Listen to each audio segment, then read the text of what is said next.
Well, you said right around late 2017, things changed in terms of searching.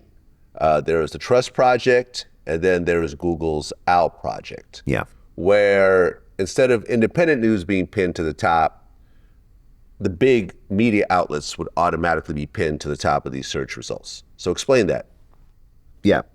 So what Google did after the 2016 election was they initiated this Project OWL, this authoritative sources re-ranking mechanism for Google and YouTube in order to end the democratization, effectively, the fair fight, the neutral search term dogfight that happens when you are searching by a keyword. So everything works. Google is monetized through essentially words. Companies bid on words for Google Ads. That's the lion's share of the revenue.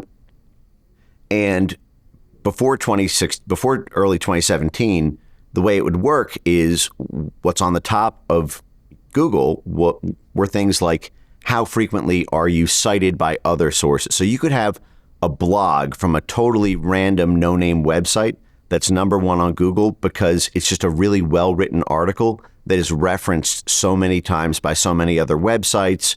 It's got a certain length, so time on page, so Google can run, ads and sponsored content, on that as well.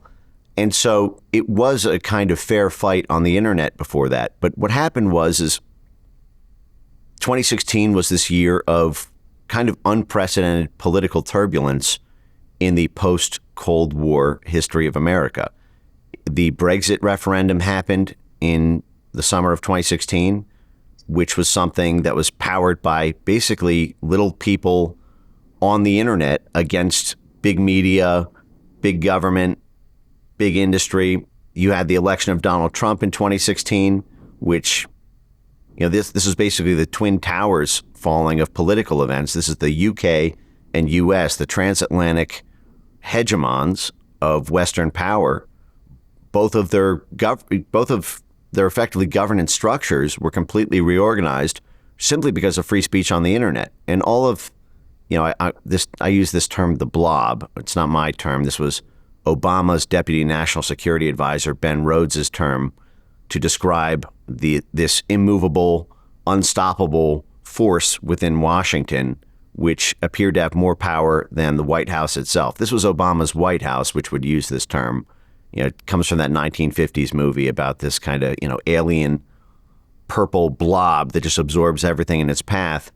And it represents these kind of permanent Washington, D.C. creatures, this kind of donor, drafter, financial, multinational corporation overclass, and the spawn of NGOs and trade associations and civil society groups underneath it.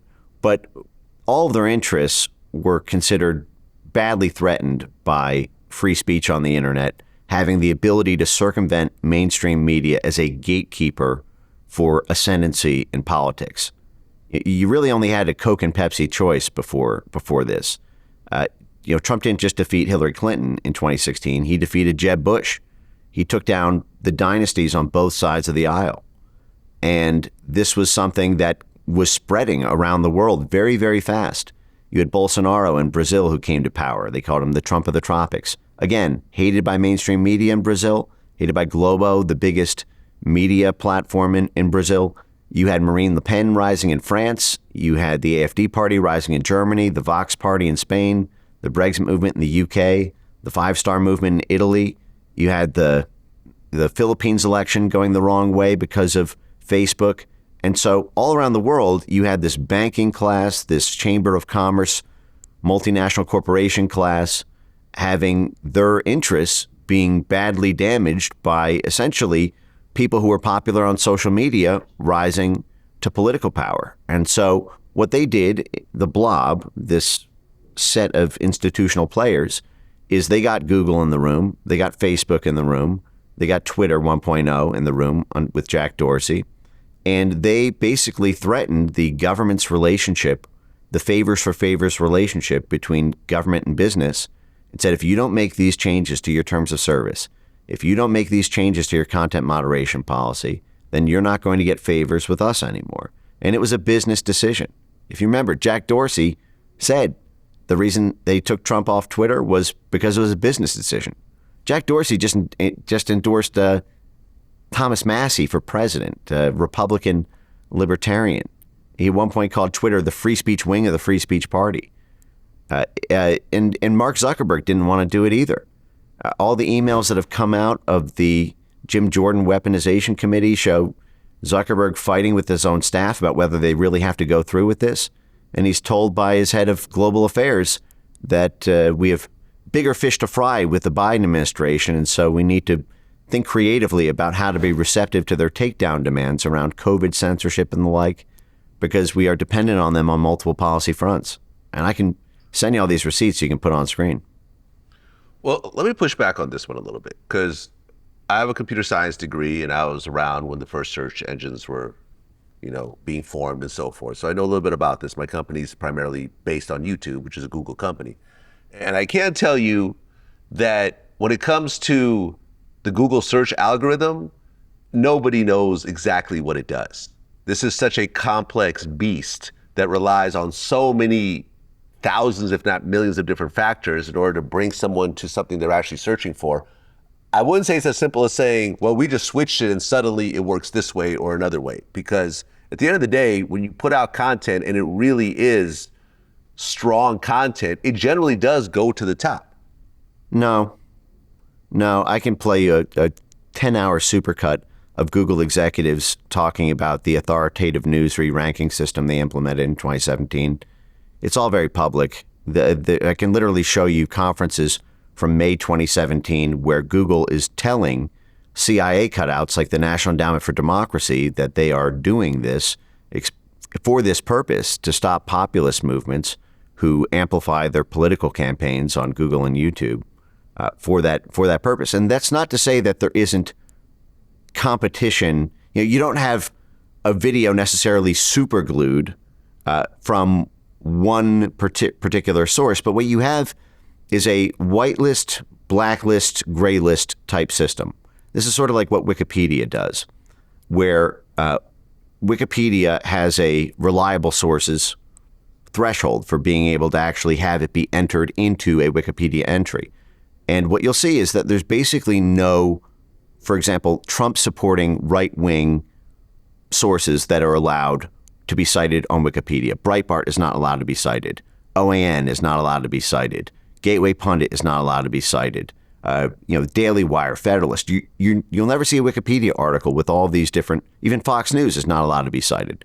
And it's not just a partisan political thing. You got left-wing outlets that are populist, so they're sort of NATO skeptical, blob skeptical from the left-wing perspective, like the Gray Zone, that are also banned. So they're just hard blacklisted, even if they've got the best evidence on a particular thing.